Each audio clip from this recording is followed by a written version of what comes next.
Lateness is greatness, people. Welcome back to the studio. Do you know what I'm saying? We're not in the usual studio as per usual, but we're still in the set. You know what I mean? Kovacic is here. Do you know what I mean? We're repping the creation, and we're joined by the best in the media, the best in the business. Do you know what I mean? Zac and Sam. Yo, how you boys doing? Zac, first of all, man, it's a pleasure to have you on for the first time. Mate, thanks for having me. Yeah, no, it's I'm well. Felt like I'd lost the love of my life on Monday. I honestly have not. I've had less heartbreak over girls. Honestly, I was distraught. Deep. It really did. I felt I didn't talk to anyone. I refused to talk to anyone. I went for about a 2-hour walk. I'm not kidding. I was just with me and my thoughts. But, apart from that, I'm better now. How are you? I'm good, man. Do you know what I mean? I'm not gonna lie, I kind of built it up in my head a week before that it would come to this. Sam, how are you, man? How are you dealing with the loss? Are you recovered? Are you feeling all right? You know what, yeah? I was like Zac, because I woke up to it. Because I was sleeping kind of later. So I woke up to all the noise. I was getting messages, phone calls, everything. And I was like, what's going on? And I saw the headline and I was like, no. I haven't been rattled like that from losing a manager since I think Ancelotti. That was unjust. Yeah, that was the last time where I was fully like, what? It was a bit confusing. But then I had a conversation with my friend, a good hour and a half conversation, and then we started leveling out the reason, what could happen next, the way Chelsea have been. And I was like, okay, so I feel a bit better now, to be honest. I feel you, man. Listen, same as me. Yeah, I had a line that day. I was like, because I'm not gonna lie, I fully expected it to happen after Leicester. So from when it didn't happen, then I was like, cool, they're giving him 3 more games, move on. I wake up, my phone's pinging off. I thought someone had dropped down. Do you know what I mean? I thought something bad had happened. My phone's ringing. I'm getting messages. There's every single notification you can think of. TikTok must be popping up. Everything. It doesn't matter where it is. BBM, everything, bro. On an iPhone, every single app was popping off. I was like, what is going on here? And then I clock. Obviously, I go on Twitter, and it's one of the moments. Even though I knew it was happening, it hits you in your chest. Do you know what I mean? It hits you. Big up the chat as well. Do you know what I mean? The people been buzzing. Do you know what I mean? They know who you guys are. They see you. Do you know what I mean? They see you. Obviously, you've got great relations with the players, the way that you guys do the interviews. It's good to see young people getting the opportunity. Do you know what I mean? We're trying. 100%. We've seen it on Sky Sports. Do you know what I mean? It's all great stuff that you guys are doing. The main headline, guys, of the stream, you can see that the title is obviously the media, because you guys work in the media. Do you know what I mean? And you know body language, how important it is, to not be misinterpreted and things like that when you're dealing with these professionals. Tuchel in his first week.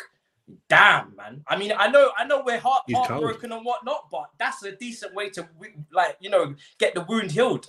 Zac, what have you made of his first few dealings with the media in terms of his quotes? Because he's been incredible. He's interesting. I mean, I think he could chat for Germany, to be quite honest. He's really, really good. I like the way he goes in depth. He's happy to kind of talk about his tactics. There are some managers that will just not do that. And everything about him, I think he uses a good class. That's not to say Frank didn't, because Frank 100% did as well. But everything he says so far is nice. And I like the fact that people asked him, oh, you've dropped the youngsters. Mount wasn't playing this. And he was just like, this is probably going to be the most unfair lineup I ever do. And it's fair enough. I mean, he'd only been managing for them for literally 24 hours when they played their first game. So, I mean, it's kind of understandable. I expect to probably see Mount playing on Sunday when we face Burnley. But no, I think he's handled himself very, very well. And it's going to be interesting for sure. I think he'll have fun with the media. That's definitely true. Yeah, what you pointed out there as well, and Sam, I want to get you to expand on this, is that first lineup, 24 hours, he didn't even land in the country, bro. And they were already onto him. They was like, yo, your lineup's looking dodgy. I've seen even Robbie Savage, he's been getting into him on Premier League. A lot of the English media, we spoke about it just before we came on, the English media are onto him immediately. Do you know what I mean? It's feeling like attack the dogs kind of vibe, because obviously they're not happy Frank's gone. Frank was definitely, they definitely loved him in the media, the way he carried himself. He's always been very, professional in his time as well, even as a player. So they're definitely feeling it. Do you know what I mean? But what have you made of the media, the way that they brought him in? Because obviously we spoke about some of them tough questions from the press conference yesterday with, bringing up Tottenham, and it's a madness. Yeah, you can tell that they're really trying to get at him. But to be honest, I guess in Chelsea's recent history, he's probably gone after the most likable manager that we've had in recent years, just because of his legacy at the club, the type of man he was. Like Lampard was loved by everyone. He was literally taking Chelsea out of that stage, that area where everyone hated us. They hated what we stand for, all of this stuff. And when Lampard came in, it's like, okay, cool, you're trying to bed in the youngsters. He's just a likable person. So I understand the hate to a certain extent, because obviously a lot of Chelsea fans as well, they had their reservations because they wanted Lampard to finish the season. But I think he's dealt with the pressure quite well. He's answering every question head on. He's literally dealing with everything with a smile on his face. Even when they were talking about the Tottenham thing, he's being completely honest. Like, they can try and spin that, but he's like, no, it was one of the first teams I watched. Didn't even know they were in London. Like, but you know, they were one of the first teams I watched. That's not a lie. Even when they're talking about the players that they're saying that he might loan out before the end of the month, it's like, I'm just seeing them in training. He's speaking about these players in such high regard. I saw him talking about Billy Gilmore, saying that he's got that he's good, and seeing things like that. I'm sure a lot of Chelsea fans have changed their perspective on it, because at the beginning, I know there weren't quite that many people that was in his corner just because of what happened. But I think he's dealing with it perfectly, to be honest. He came in at a tough place, right? Like, is there realistically another manager who came in and in that same scenario where obviously like a previous one has left to the level of Frank Lampard, who is so loved and adored? Yeah, I haven't seen it at Chelsea, especially because this is the first time where the manager, I mean, obviously we've had Jose Mourinho, we've had Carlo Ancelotti, we spoke about probably the most unjust sacking of the whole Roman era. But I think Lampard, the connection is just different. It's different gravy altogether. And I think the fact that there's no fans has kind of saved him. Because, you know, I saw this banner on Twitter, you know, there was a banner outside the bridge, the Britannia Gate, I think, as well. You know, they're not best pleased, you know, some of the match goers, I think, you know, if that stadium had been full against Wolves, it might that atmosphere would have been a bit ropey. It buys him time, I think. But it all started with Frank in that press conference as well, and saying that obviously they had a you know, exchange of messages at the start, you know, wishing him well and everything. And I think that was nice. It's 100% very important to do. And it shows the class, right? It shows the class. Like, he doesn't have to do that. He really doesn't have to do that, does he? And he was quality. Yeah, no, he was quality. I look back at the other managers we've had, and I'm trying to see if he's going to be a nice blend between them all. Because you look at Conte, the fans loved him. You know, he showed a lot of, you know, passion as well in the ground. And I think, you know, those celebrations where you're hugging the crowd, it sounds mad, but that helps. Do you know what I mean? That shows the affinity. Sarri was a bit more standoffish, and again was misinterpreted in the media quite often. I feel like he potentially, the fans definitely didn't get on side there, and there was something in between them. And then Lampard, the complete opposite again. So I'm hoping Tuchel, and I can see it with the characteristics. He seems like he's going to be someone that's, you know, that's a little bit perky in the media. What did you make, Zac, of the situation with, you know, a lot of the media obviously going into the youngsters? Are you worried about young players? Because that's obviously been a big key about Frank Lampard. The likes of Mason Mount, Tammy, you know, James, Gilmore, they all got their opportunities. And then now it feels, well, from the first starting lineup, obviously way too early to judge. But a lot of the media were asking, are those players still going to get the chance under Tuchel? Yeah, I think it'll probably be something that we see over the next couple of games, right? I mean, he started Callum Hudson-Odoi. Like that, he didn't not start. He could have played Christian Pulisic, who he knows from his Dortmund time. He started Callum Hudson-Odoi in an unfamiliar position, and he performed pretty well, to be quite honest. And I think we only time will tell. But I think in terms of his track record, there is probably something. There's a positive to take there, right? Like he's just come from a team where he's dealt with them being a European giant, the best in their league. So he's dealt with that pressure, and before that, he dealt with the pressure of trying to bring through young players like Dortmund brought through Christian Pulisic at Dortmund. And I think he's going to look at that Chelsea academy and think, wow, like this is arguable, because I think it's a very, very good argument. It's why they win so many trophies. The Chelsea academy is the best in the world, producing players consistently and with high quality. And so we'll definitely see that. Yeah, I think what will be interesting is come kind of the end of this season, and hopefully there's a pre-season when you see players like Mark Guehi come back from loan, you see Conor Gallagher come back, and maybe kind of what happens with them, because I think the ones that are currently already there, Mason Mount, Tammy Abrahams, and Reece, they're going to be fine. Like they're going to start week in, week out. It's the ones that may be a little bit younger, Lewis Bate, who will be interesting. But I also think like he's kept Joe Edwards as well. Like Joe Edwards has stayed at Chelsea, who has a really good affiliation with the young boys as well. So he has someone there who can tell them, this guy can do the role that you want him to do, or he's willing. He's definitely the guy that needs more experience in the first team. So I think, like even Tino Andrew, is still training with the first team. Is he? Okay, yeah, perfect. From what I've seen, from like the photos, that's not like an official. That's from the photos and like videos. Not giving an inside scoop. But from the photos that I've seen, I'm pretty sure. Like even the day he first came, there's a video of him talking to Tuchel. In the training session, so like that's promising. Like that really is promising. Seeing him still in the first team, he hasn't gone back to the academy, training with them. I mean, that may also be due to coronavirus stuff, but I'll take it. We'll take it. We take whatever we can get. There does feel to be that honeymoon stage of all managers. I see everybody's excited. You know what I mean? Every single quote we're glamorizing. It looks beautiful, and I'm not gonna lie, he is saying all the right things in terms of the way that he's dealing with the media. In terms of the first game, he said it was the most unfair lineup he's ever going to pick. You're looking at Callum Hudson-Odoi getting the recent responsibility, and like he said, starting the game as well. Sam, what do you make of Callum Hudson-Odoi getting the start, the faith that he's been shown? Because it's been up in the air the last few months. He hasn't really, people felt he's not really getting the starts that he's justified. Is he? We've had so much with Hudson-Odoi in terms of the links with Bayern Munich. Is he ever going to get a consistent run of games?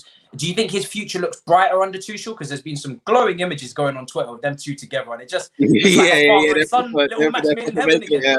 bromance now. But I think Callum Hudson-Odoi was kind of unlucky in a sense of the position that he played and the fact that Lampard had the job of embedding in so many new signings. And with Hudson-Odoi, we all know he's quality. Every time he touched the pitch this season, he's been quality.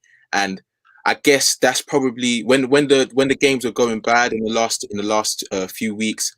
That's when that conversation started getting a bit more highlighted. Like, why is he not playing? Why is he not starting? He's literally doing the best he can when he comes on.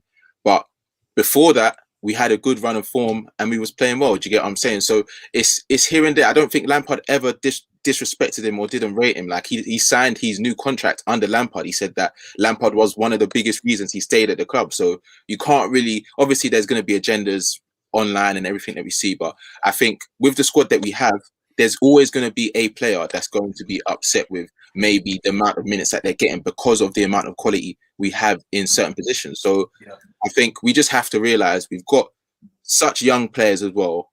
Most of our wide men are under the age of 25. So we have to realize that they're going to have periods where they maybe not be getting as much minutes, but just trust that they will get into the squad. Even Pulisic, no one really thought that Pulisic would have this bad run of form. But he has. So now it's Tuchel's job to get him back up to scratch. And now Hudson-Odoi is the main man. You never know. In the next few weeks, that might be the other way around. So I think everyone just needs to be patient. And I'm happy. I'm happy he's getting more game time because he's quality. And I don't think anyone at Chelsea has ever doubted that. 100%. We've got a super chat here from Polar Bear. Thank you so much, bro. Shirt behind you has already made 50 passes with the back of your head. I've seen that yet. I try not to giggle because Zac was speaking. I was like, let me just wait until I read this.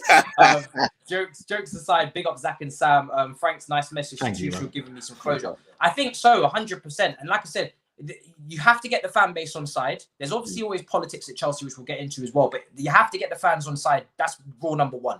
You have to get the players on side as well. That's all. That can go as rule number one as well. There's tactics. There's all these things in the game. But if the fans and the players are not on your side, we've seen it can go against you very quickly, regardless of what instruction you give out. I think that bit at the end where he really said, it's not my fault that he's been sacked. I respect the player, all these kind of things. But like I said, really honing in on it's not his fault. And I feel like that's obvious. Everyone should know that. But it's just very important to make it very clear. And what I like about him as well is that we've seen in the past as well, translators and, again, we spoke about being misinterpreted. He speaks really, really well. He speaks really good English. It's very clear.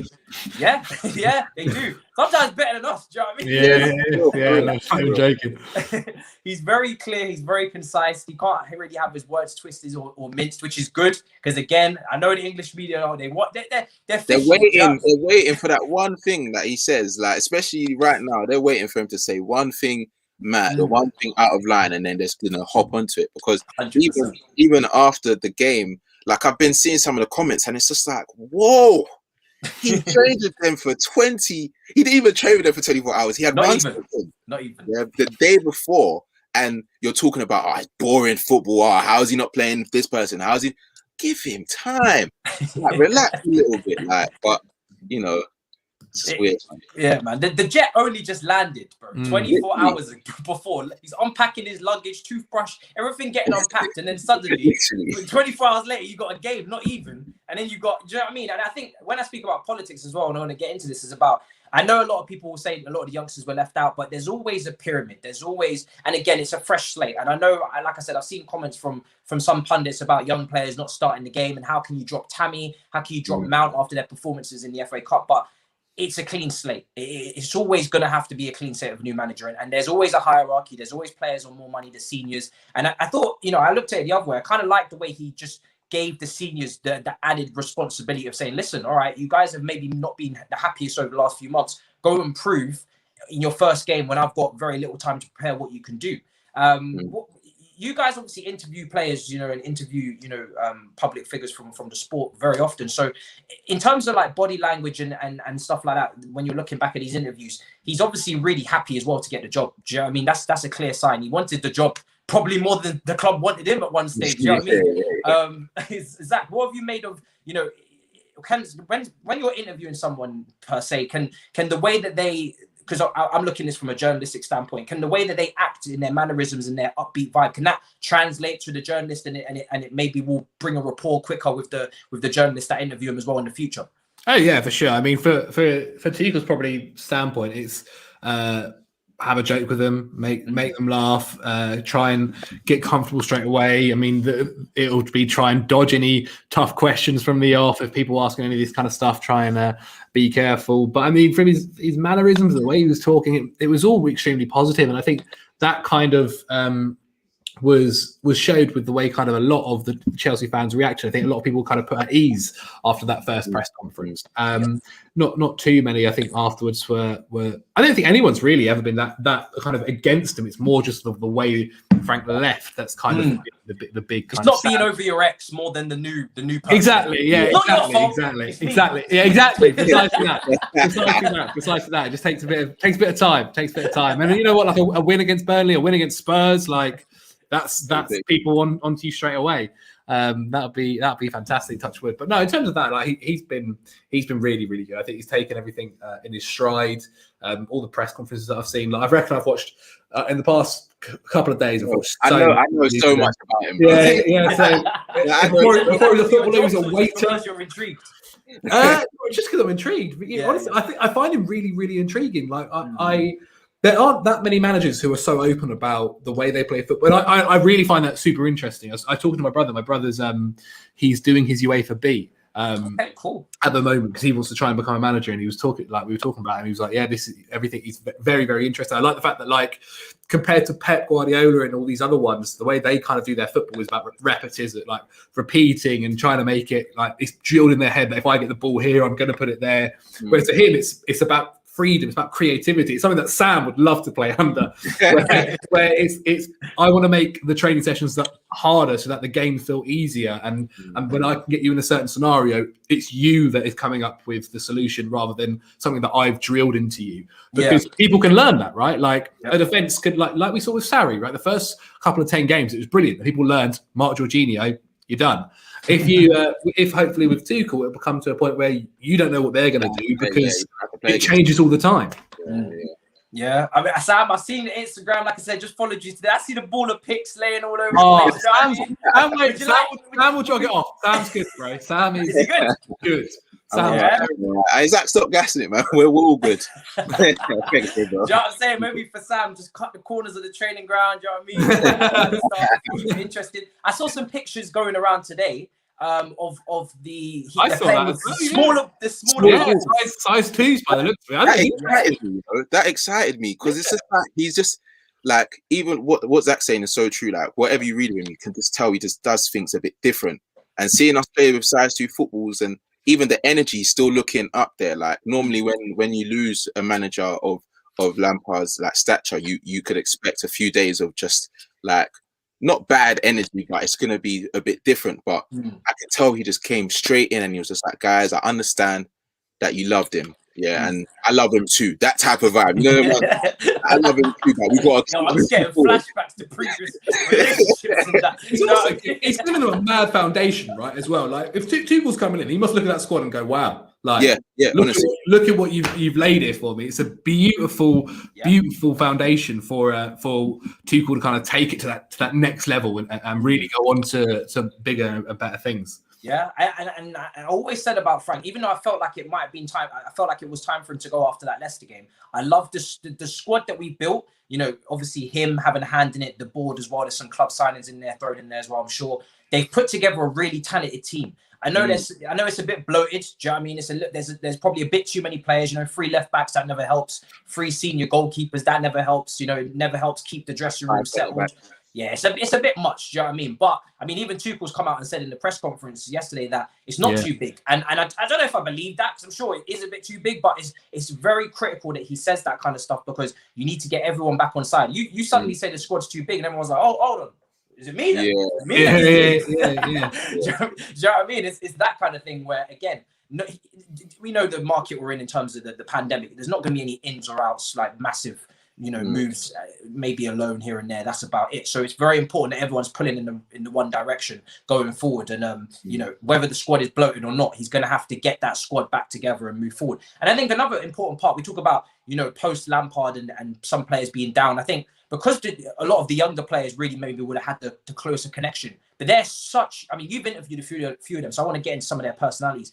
They're such, you know, motivated, self-motivated, which is the key, driven individuals. I think the one thing we can say about Cobham is it's produced not only talented players, there's talented players all over the world, but the mentality of these players is on another level, man. Yeah. Do you know what I mean? From Tammy's abuse that he got last year after the Super Cup, bounce back, top scorer. Mason Mount's definitely had his criticism. Every time, do you know what I mean? Every time we speak about Mason Mount, it is always 50-50 split. He's dealt with it. Do you know what I mean? He's been very good this season. Callum Hudson-Odoi's had his ups and downs. He's come back from it. There's always, Reece James just seems like a perfect human being. I don't know what's going on, brother. I'm waiting for a chink in his armor. Do you know what I mean? We'll start with you, Zac, because I don't know if you've interviewed Mount, but I definitely saw a picture go up and I was like, that's enough. We're running with it. What's the friendship saying? No, he's a good guy. No, I spoke to him a few times. They're all really, really. That's the other thing as well. Like, people probably don't say it enough, but one of the things that Cobham has done is they've made really good men. Like, they are, like, their character and them as humans are all really good. I don't know if you've seen if you've seen Mason recently. He's doing his charity work. The Reece James Foundation. Like, it is really, really good. But the thing is, they know they've already done this. They've done this in the academy. You don't stay at Chelsea and at Cobham and play for the under-18s, play for the under-23s. Go on loan and all this kind of stuff. If you're not good enough, or if you haven't got the ability to fight for it and want it enough, and that's what they all have. It raises this kind of thing out of you. And unfortunately, if you don't kind of have it, you probably do slip under. You probably do end up leaving early or leaving to another club. But they all are fantastic, and they all want to be in the first team. They all want to make sure they fight for their place. I can say that with my chest for sure. And they really, really all are just really nice people who are playing for the club they love and are playing the sport they love, and are just kind of lads who are 22, 23, 20 years old who are just finding themselves in this crazy position but taking it in their stride. And the mad thing is they're just going to get better and better. That's what's crazy. They're already so good now. Imagine what they're going to be like when they're 25. 100%. And guys, Zac has to go at 7, so if he disappears, it's not because I've done. It should only be like 5 minutes or so. It shouldn't be too long, but I haven't waved the wand. Do you know what I mean? I'm gonna come back. Do you know what I mean? So don't freak out. Sam, from the moment I got you on Twitter, I seen that picture with Hudson and Odoi, and I said, when I talk to this brother, I'm gonna bring this up. What was that like? Because I know, he's been through it all, man. Yeah, like Zac's saying, I think it's just the energy around Chelsea. Like, literally, when you're speaking to him, it's just like the motivation that they have to just continue to strive to be the best. Like, when you can tell that it's the mentality that's been implemented in them since they were like 15 years old. And the fact that they've got to the first team, like, they count themselves lucky. Like, they see every day training with the first team, even at this stage, as a blessing, because the reality is we've seen so many stories through the years of quality footballers coming through the ranks and not making it to the first team. So now that they actually have the opportunity, you know that they don't want to take it for granted. They don't want to risk it. They don't want to get complacent. They want to keep on striving. That's why every time you hear them in interviews, I'm not surprised to hear them saying, "Oh yeah, it was nice and the goal was nice, but we want to keep on going." Like I think I hear that from all of the academy youngsters, like through good and bad. And even when they lose as well, you can see like they're distraught because they take that full responsibility. It's offensive to them. Yeah, like I can't remember. I think the Arsenal game when Mount was talking about the loss. Yeah, I've never seen him so angry ever. Like he was fuming, and in a sense, like as a fan, I saw that and I was like, I'm happy that he felt that way because that's how I felt. But obviously, I'm just watching as a fan. But knowing that him as a player felt that way, it's like it's motivating to know that. Okay, cool. I know that the next game you're gonna give everything, and that's what he's like, and that's what all of them are like. To be honest.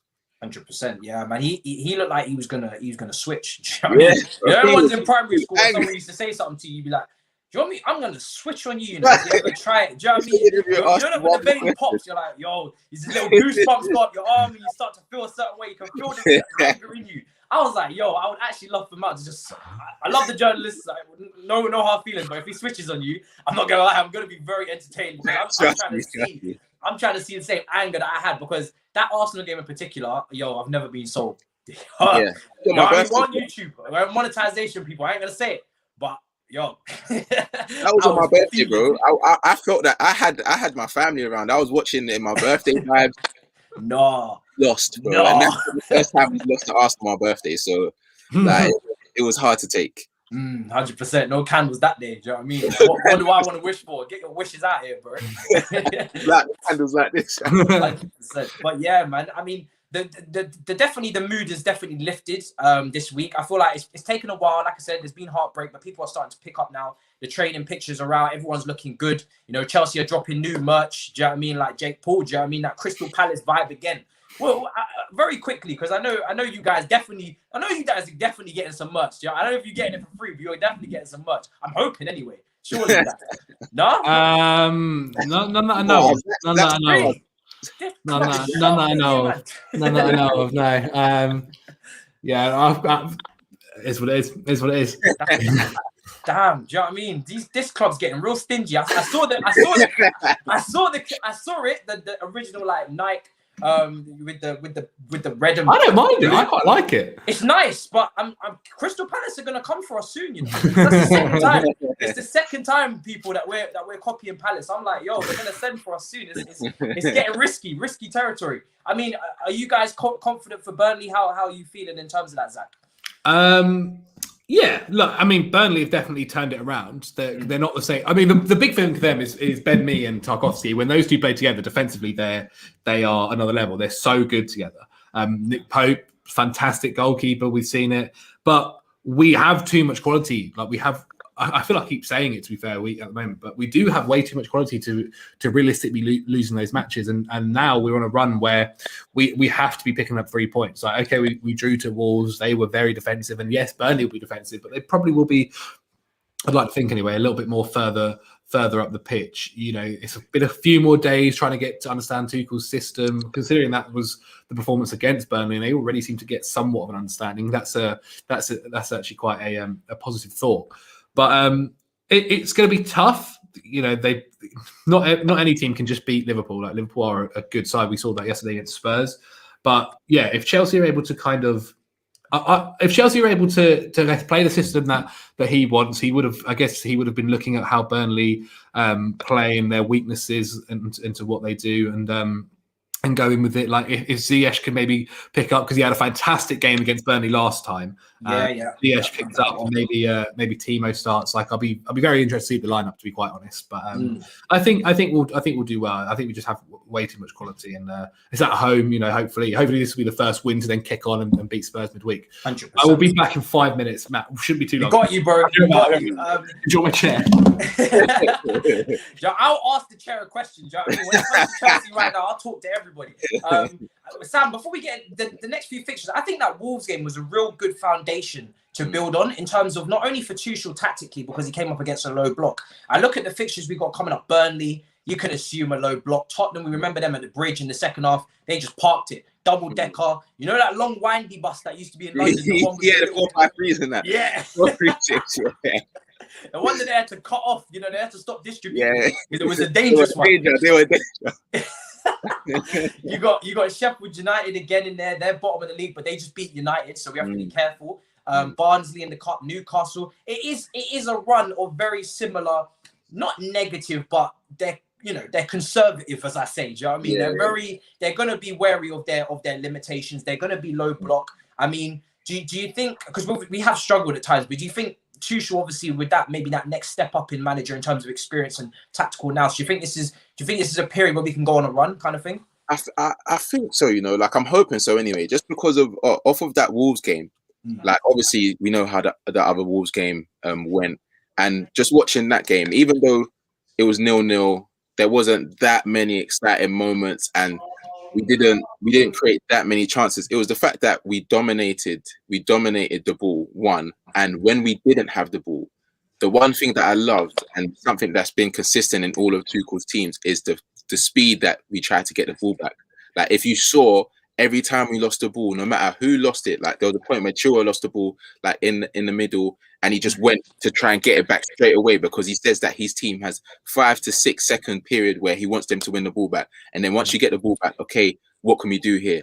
And I think the only thing that was missing in that game was just like the cutting edge in the final third. If we add that to the ball retention, to the pressing that we have, I think we will be good against all those teams, because the reality is, like Zac said, we have got the quality to break down all of these teams. And if the starting lineup isn't working, we've got the quality of players off the bench that can cause problems. But the only thing is, because of the run of games that we've had, we've kind of lost that like hope in some of these players. And I think he needs to just build that up again, because we've got ballers. We obviously, the Premier League is the hardest league in the world, and we know that every game is going to be difficult. We see this, especially this season, we're seeing results that don't make sense. So every game is difficult, but the type of manager he is, I'm hoping that he kind of doesn't overthink it, basically. And sticks to what he's trying to do, the pressing, the ball retention, and the final third, like full on get it cutting through the lines type of thing, and then we'll be good, man. 100%. I mean, the counter press in that game was really good to see. I think when you make the pitch small for Jorginho and Kovac, because they're not the most mobile players. We're used to the Kantés, the SCNs of this world, box to box, really mobile players, where if you stretch the pitch out, then you're just harming yourself. Do you know what I mean? Because they're gonna finish you. But when you make it a small training pitch kind of exercise on the pitch, and you have these little triangles when you lose the ball and you counter press very quickly, you try to win the ball back. They're very good. They do get the ball back quite quickly. And I felt, in that game, I think there was a point where they read out 94% possession. I held my chest. I was like, "Are you for real?" Mad. Man, like we just didn't give up the ball for time. And obviously, possession doesn't win games. Do you know what I mean? You need the end product. And I think if there's anything, I like the way he went into it with the back three. I thought it was more compact, less space in between the lines when we lost it. The counter press was good. I did feel like Kai Havertz and Ziyech were very similar in the fact that they wanted to come to the ball. Same with Giroud. So then you had no real runners, and we lacked. We wasn't really able to stretch the pitch. We wasn't really be able to go and beyond. But I guess that is where the likes of Hudson, Odoi, Pulisic get involved, and they can obviously, they can, progress things in terms of they can be those runners, because we've seen Liverpool, we've seen even Man City, Sterling. You need those runners to stretch teams. It's all good having the ball and these silky players, but if you're not going to put the hard yards in behind, there's no one to pass to. I mean, what did you make of, before we more touch on Burnley, but Zac, what did you make of the freak position of Hudson Odoi? Did you like the wing back role? It kind of got the heads ticking, because I was thinking, Reece James could pick up maybe a right side centre back position in the future. I was really starting my brain was going off, man. The interesting thing is, we had so much of the ball, he barely was playing right wing back. Realistically, he was so far up the pitch. But it's definitely interesting. I mean, I would have loved to seen his face when Tuchel sat him down and was like, "You're playing right wing back." It would have been like, "Wow, what?" Exactly. I think it shows you his character as well, to have kind of just taken it. And then when he got put to left back, doing that defensive work in 80th minute to come back and stop that shot from Dendoncker, it was really, really good. I'm so interested. I've honestly more in a while, because one of the things at the moment in the Premier League, especially in football at the moment, is in total, is everyone plays one formation. Like they find their formation, they find their players, and that's it. And I really like the fact that Tuchel's kind of thing is actually, I'm happy to change things around. I'm happy to he never played that formation at PSG that he played. Didn't play it once. Yeah, that's true. That's very played true. it at Dortmund, never played it at PSG. Yeah. First game for Chelsea, played it then. And so I really, really like that. And I think it, as fans, like gives you a bit of intrigue, and as players, it must do as well. Because it's like if you're playing the same formation constantly, maybe you go, this isn't going to fit me at all. It's like at work, you're just doing the same tasks. You know, exactly. You start to get a bit bored. Precisely. And so if Tuchel's then looking at this and obviously using it to go for the weakness of the opposition, and the players are kind of happy. It fits in. Some formations fit other players. Some formations fit different ones as well. I think it keeps things ticking over. Keeps things super, super interested. And I don't think we'll end up playing that formation against Burnley. No. And then I don't think we'll end up playing that formation that we play against Burnley against Spurs. Like I think it will continue to end up being until like maybe we'll play what we play against Wolves against Spurs. Especially if they sit back and it's just like it'll take a bit of time because players will have to understand the position, what's asked of their roles. So maybe it was a bit more lucky that obviously Wolves weren't attacking, so they didn't try it too much on Callum. But still, I think it's super, super interesting. I think that's what we're going to see a lot of, where we kind of see the lineup and we go, oh god, like who's playing there? You remember stuttering when you see that lineup. Exactly, yeah. I mean, one thing I like about Hudson Odoi at wing back is that he's obviously his work rate this season has improved. His crossing ability from the right's always been there. He's very good deliverer of the ball. There was one ball across that. Chilwell just there for the tapping. But how many times have we seen that this season where Reece James or anyone, they flash it across the box and it's always almost there. And I'm just like away from Giroud's foot, just it's tight, and that's what's that's straight. Straight. Because I've seen City do it so often, and Sterling's always there at the back post when they won the title, especially. This is what Mikel Arteta changed in Sterling. Yeah. Mikel Arteta told Sterling, "You need to be here," rather than being here. You need to be here. It took him a while. He eventually got it. So I hope to see it paying off soon. Yeah, De Bruyne was always whipping that ball across, and there was it's just tap-ins. And to be honest, if you start to get on those, it starts to look a lot better for Chelsea because I've seen that ball go across so often. Yeah. But with Hudson Odoi at wing-back, you talk about different formations and systems. What I love is, yes, he's going to be so flexible. You know, he's used the 3 at the back before. He's used the 4-3-3, the 4-2-3-1. But when you use Hudson Odoi at wing-back and then you have Chilwell, you can very quickly change that to a 4 at the back. Very quickly. Hudson Odoi just moves into that wing position, Chilwell at left back, and suddenly you've got back 4 again, maybe Reece James if he's starting or Aspilicueta, and it becomes a back 4. And that makes us very unpredictable during the game. I'd love for us to be more flexible in that regard in terms of switching systems in game, having an off the ball and on the ball formation. There's so much more detail that can be put into this team to get the best out of the players that I'm really looking forward to that. I mean, it's going to be really intriguing to watch. I mean, what are you most excited for tactically from this manager? Because he's doing it all. Do you know what I mean? Whether it's in training or on the pitch now, he's throwing everything out there. No, I think I'm just excited about the fact that it's not just like a manager coming in. Like it's not an interim manager coming in. Like the last 2 jobs that he's had, we've seen the controversy that he's had with all of the boards at Dortmund, at PSG, and he's come into this job explaining that he knows the targets that we have as a club. We want to challenge for titles. We want to challenge for Champions Leagues. He's stated that already. And him as a manager in itself, he's kind of got something to prove as well. Like he's not this toxic manager that going to every club and is just turning it into madness, even though he wins trophies here and there. Do you get what I'm saying? Like I genuinely think that he. I love that. That's so wholesome, so innocent. Zac, get to know the name, brother.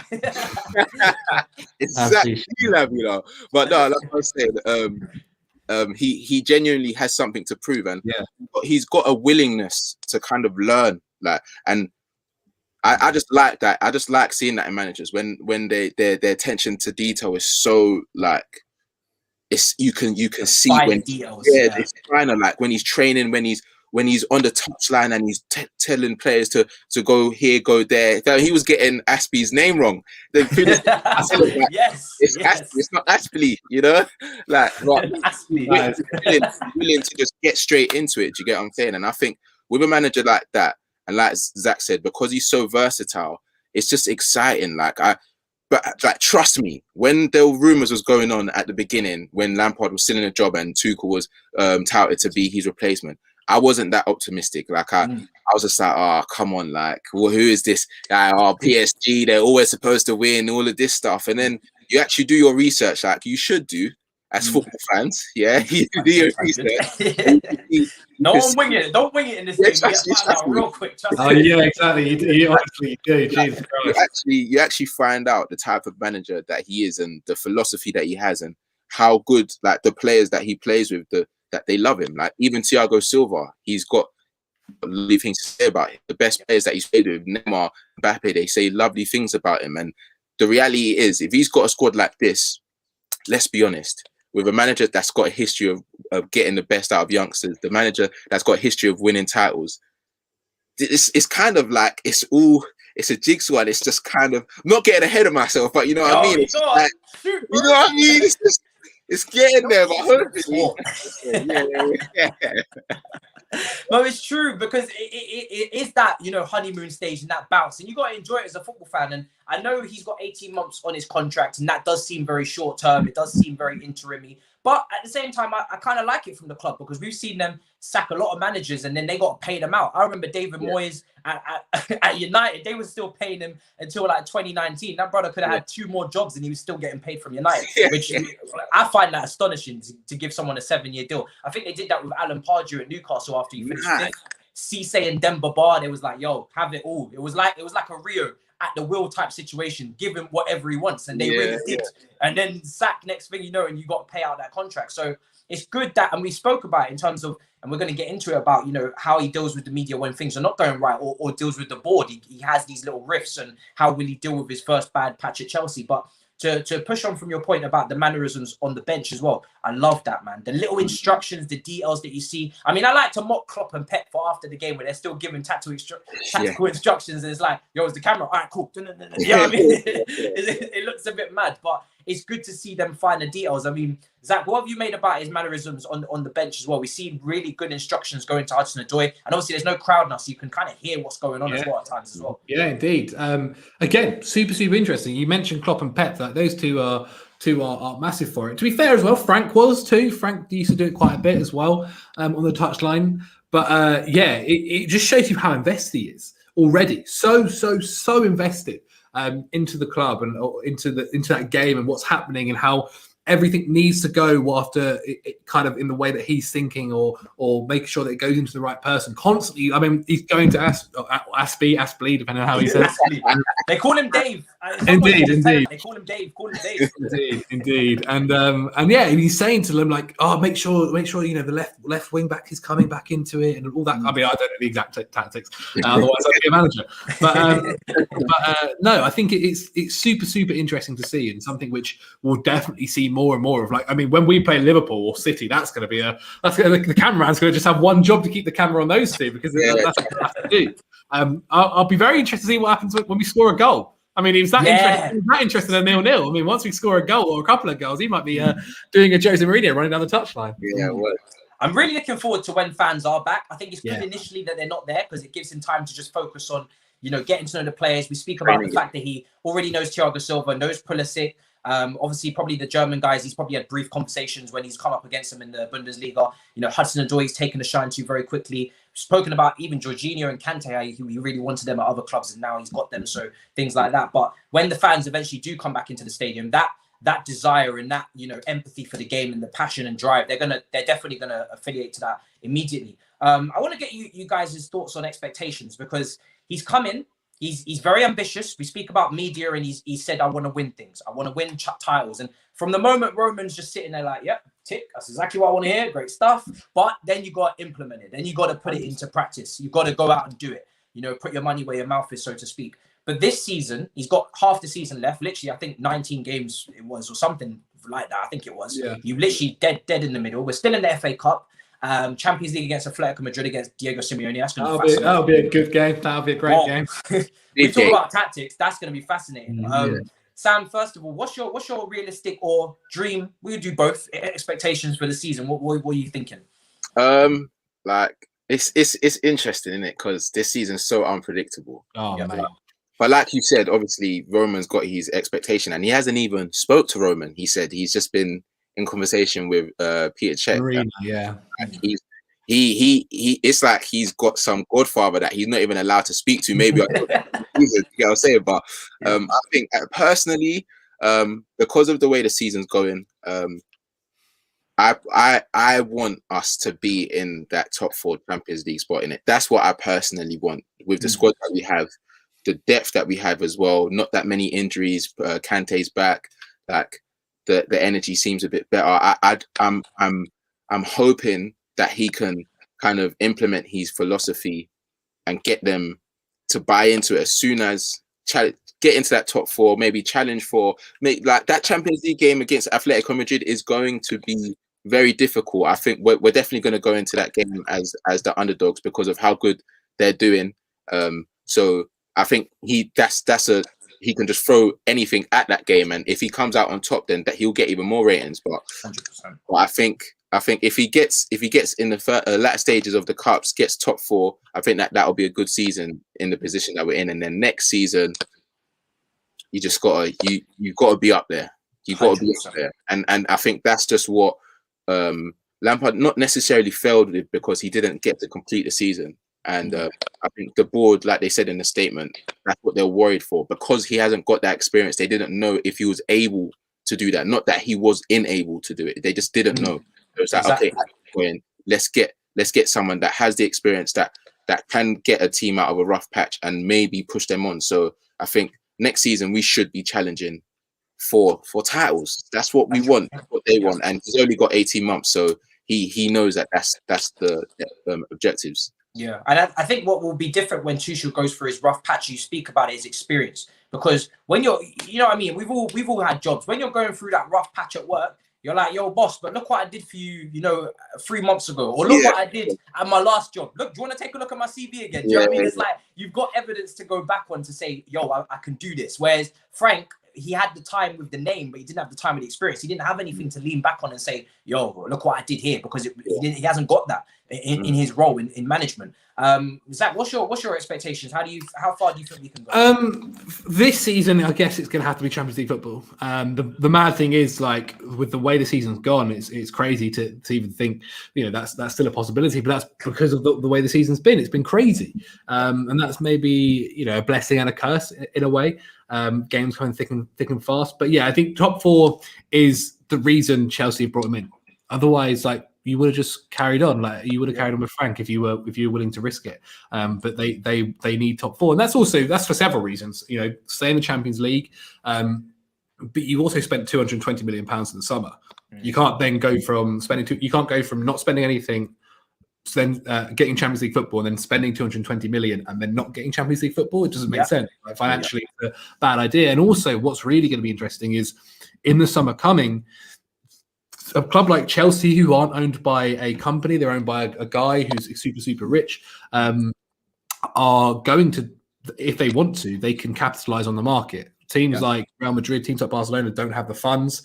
Most other clubs don't have the funds. And if Chelsea can like funds-wise, they'll be okay. The only thing that they need to guarantee is Champions League football. Yeah. If they guarantee Champions League football, then in the summer they can go to whoever they want and be like, hey, look at the club, look at the project that's coming in, look at what's being built. Got Champions League football, you get paid well, like, everything's going to be good here. If you don't have the Champions League football, that's where people, like, because obviously you've seen us being linked to Erling Braut Haaland, who's obviously insane. And for something like that to happen, you need Champions League football. He's not going to just drop off and accept playing in Europa when he is a caliber of a Champions League player. Same with players like Mbappe. Like, I'm not saying Mbappe's going to come to the Champions League. Come to Chelsea. I mean, if he did, I'd be with the inside scoop. Let's do this. if he did, at least I'd be like over the moon. I think he's gonna. Yeah, he's obviously going to be probably the best player in the world one day. Yeah. If not too far soon. But even he'll be like, he's already sort of speaking about looking to leave, and Real Madrid can't afford him. So there's so many teams here that it's a time where if you are in the Champions League football, Chelsea can capitalize on that and bring in other players. That's not to say the youth will be detrimental to the youth, because they've shown like they're able to do it even when these stars have joined. So yeah, I think it's that level of it as well. Like, Chelsea have a period here where they can take it to that next level. if they get Champions League football, which they need to do. And all they need to, like, realistically, you go on a couple of wins. Like, say we beat Burnley, beat Spurs, beat then Sheffield United. Let's see this fixtures. I think so. Sheffield United, then Newcastle, and then exactly. So there's some good fixtures in there. Like, you win all them, then I feel like if you get to that Southampton game, we'll look at the league, and if we've won all of them, we'll be fifth, maybe fourth, like already in the Champions League spots. Like, that's the kind of season it's been, where in a month's time we'll look back and go, do you remember that? Remember that horror shit? We're back now. I mean, I completely agree. I mean, I've always said Champions League football is the bare minimum, regardless of who's in charge at the club. Because, like you said, it's like I said, guys, I'm off the market. I only got to the 0.3% of female viewers we get in the analytics. I'm off the market. But it's like sending that first text. Do you know what I mean? And from a board perspective, we have Champions League football. Okay, cool. Then we can talk. If you don't have that, you're not going anywhere. In this world. Do you know what I mean? We talk about, patterning last summer. We patterned up last summer beautifully. We took advantage of the big clubs not having the money. And again, if that can happen this season, you want to go for those big targets, but you need to be able to have that first line. And that first line is always Champions League football. I mean, another thing I want to talk about is the FA Cup, because I feel like I love the FA Cup. It's a competition that seems to be undermined a lot in the new dawn and the new day, because maybe it's just the FA Cup, whatever. But when you're not winning trophies every year, you're not winning the Premier League every year, we're not, then I think these trophies matter. And I think I look at this young team, and the one thing that was disappointing for Lampard was that we didn't get the FA Cup win against Arteta. It does buy you time. It does create that winning culture in the club in terms of the young players. I know they've won youth cups as well, but how important, Sam, is it for Werners and Mounts and all these guys that are first big competition they can win to get a trophy under their belt, and kick on from there. I think the good thing with this squad is that we actually got so close, and some of the youngsters felt that pain. And I know a lot of footballers say that when they feel that first loss in a cup final, like, it stays with them whenever they're playing in the tournament. And now we're at this stage. It's the fifth round, right? Like quarters now, right? So I think the fifth round, it's the fifth round, then the sixth round. Yeah. Okay, cool. So I think if he can kind of get the team together in the early games, I think why not? Like, why can't we win the FA Cup? We've got the team that can do it. If he gets Werner up and running, he gets the defense solid. Because I think a lot of our problems is the inconsistencies that we had in that period. I think a lot of people just didn't know who to trust anymore. Like, and if he can get that trust back within the squad in the defense, like, even when have I lost his name? Mendy. Mendy. Kendi now. When Mendy came in, like, first few games solid, and then last few games that people are questioning him, and that if he can get solid again, the defense solid, and we can really see that trust building between them as well, I think that's when we can really start believing, let's go for it. Like, FA Cup, we won the cup many times, and we know what it feels like to win that. And like I said, the players know what it is to get to a final, but now they're going to want to go a step further and lift that trophy. And Tuchel will know what it means to win the trophy. He's won the German Cup. He's won the trophy, the League Cup in France. So he knows what it means to win domestically. So if he can do that, then I think that'll be a good first season. That'll be good.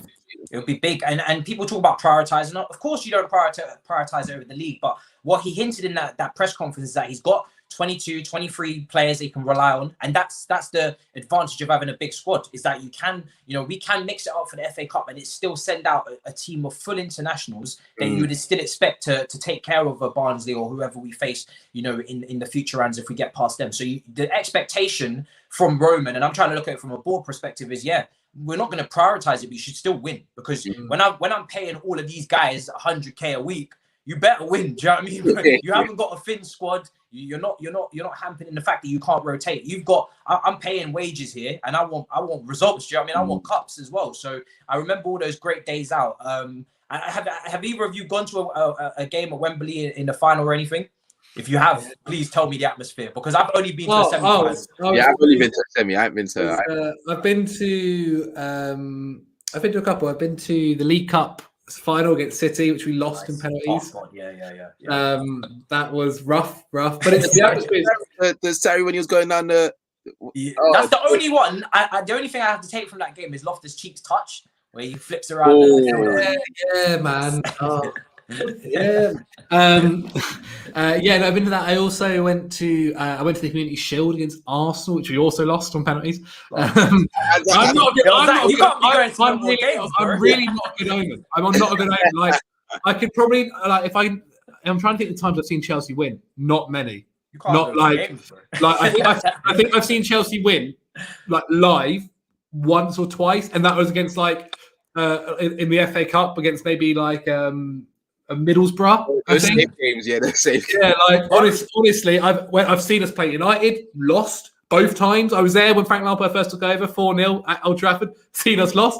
I've seen us lose to. I've seen us draw against Ajax. What a game that was! Oh, I was there. That was unbelievable. Unbelievable game. Most favourite ever, man. Stamford. That was also the best I've ever seen Stamford Bridge ever. Because the Ajax fans have been banned from the bridge. They weren't allowed there. So it was only Chelsea fans there. And we went. I can't remember who scored the first one. Was it Jorginho? Someone scored the first one. Penalty, I think. Yeah. I don't know, every fan, or at least where I was, it felt like everyone just stood up and like believed, and it was unbelievable. When Aspie scored that goal, it was offside in the end. Oh my god! I was going to stream on that. Yeah, you were. I nearly fell off the thing. Yeah. Unbelievable. I was the opposite side. No, I was next to the away fan. I can't remember. But yeah, no, I was lucky enough to go to Italy to see us play Roma and lose there. Okay. Like I'm a bad owner. Yo, you ain't getting this right. West Ham, we lost 1-0, 2-1. What you got to do?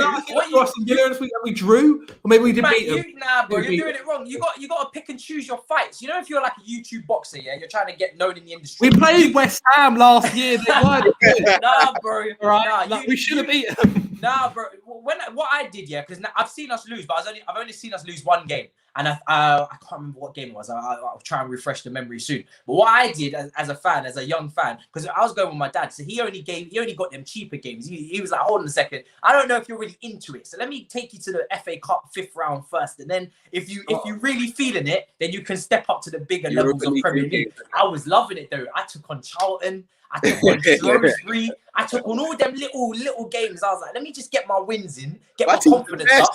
Yeah, man, you got to build up your confidence. Get the wins in first. Take on the little smaller teams. You know, your Boltons at home, the Aston Villas. Get them ones in, and then after you could go for the bigger games. And I was like, yo, let me see if I could talk to Arsenal. Let me see if I could talk to that. And I don't know what game it was, but I lost. And I was like, I humbled myself. I was like, cool, I'm gonna make sure.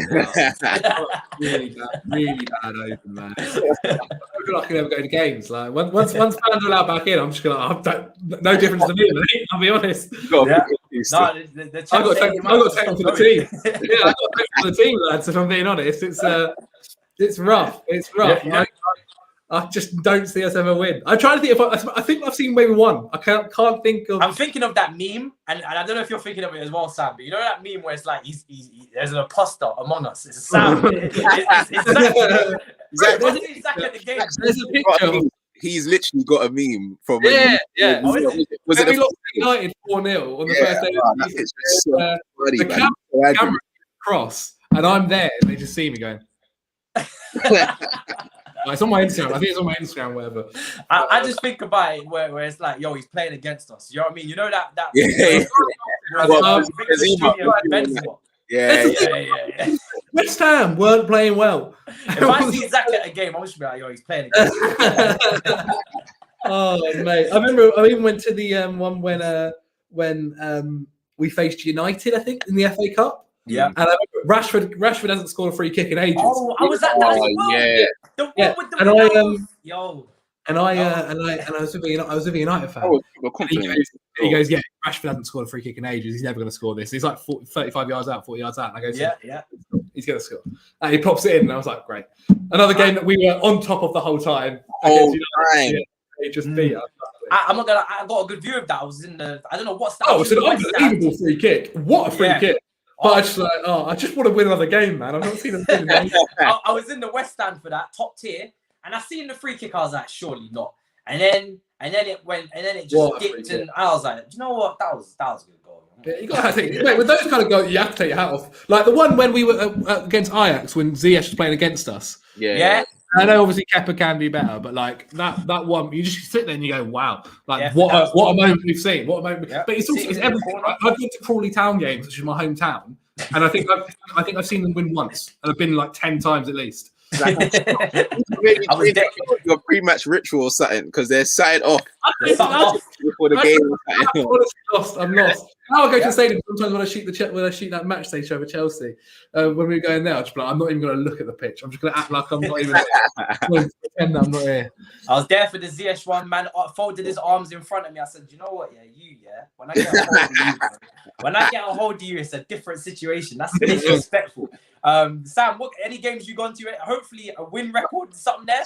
To be fair, yeah, the games that I've gone to, the last game I went to was the Liverpool Chelsea when we actually should have won that game when Kante scored that mad run when he ran through their midfield and scored. Oh, at Stamford Bridge, 2-1 to them. Yeah. Trent scores a free kick. Yeah. And we were good that game. That game was hard, but I was in the gantry, so I wasn't really able to like experience it with the fans at that time. But I was with all the commentators and that. Yo, this man, listen, Skinny Teeth is not going to be a name. You know the ones where this is off track, but you had lockdown. You know what I mean? You know when you was in the gym enjoying life, and then Boris just slaps down the lockdown. Right. And I went and bought a fitness bike. Yes. Yo, man, I was on a bulking thing. I had my protein. I was ready to go. And then he just slaps it down. And as he slaps it down, I'm getting ready to go. And then when he lifts it, it takes me a while to get in the mood. So listen, people, when he stops playing with the restrictions, I'll go in it. Go against Sam. And even like I was so gassed. Like I think I even threw off some of the commentators, like because I was banging. Carragher, eh? You were there with Carragher, right? Yeah, but Carragher was like further away. Like I was next. I can't remember who the people that were next to me, but they were speaking another language anyway.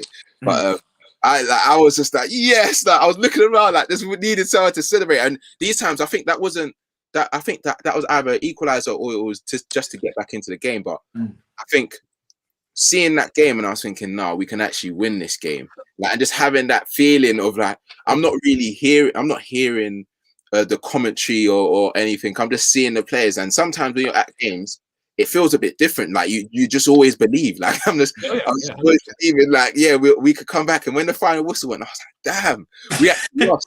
And I had to live stream back into Akinfenwa because he was in the live stream on the other side, and he was just chatting smack. And I was just like, oh my gosh, like. Odoi gives it. He gives it when he wants to. Yeah. He's honestly, he's absolutely lovely. One of the best. Legend. One of the best people I've ever worked with. He's so nice, so funny, but he absolutely gives it. He gives it. I can imagine. I remember when Wickham got promoted, he did a little interview after they got promoted, and he took off liftoff like he was. Yeah, he honestly deserves it. He's a legend. You see, when he came on, this is a different thing, but see when he came on against Spurs, he was actually like, he was doing a few problems. He's useful.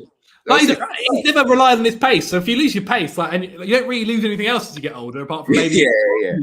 Then you just like same as JT. Do you know what I mean? We speak about it with JT and all these players. When you lose your pace, nothing happens. Do you know what I mean? It's like, well, what did I lose? Do you know what I mean? I never had it anyway.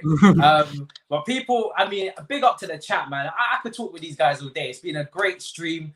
Fantastic vibes, but it's over an hour. You know what I mean? We've got to wrap up. I got to get ready for another stream on another channel where I'm going to get, I don't know if I'm going to get bullied, actually. I might be all right because Man United lost in it. So I reckon you're, I back you to protect yourself, man. You got yourself. You're covered. Yeah, we didn't lose. It's Tuchel time, you know what I mean? I think I'll be fine. Do you know what I mean? It's Man United just lost. We're going to very much focus on that. It's the big six. So we speak about all the big, all the big six teams. And I think Man United losing, that's what we're going to stick on to. But, I mean, it's been an absolute pleasure, boys. We're definitely going to get you on again in the future. It's been an absolute blessing. I mean, first of all, Zac, tell them where they can find you, bro. Anything you got coming out you want to promote? My name is my ID, mate. Type that in anywhere. You'll find me Instagram, Twitter. We do stuff on Snapchat. We Football Dailies, the YouTube channel where we talk about football every day.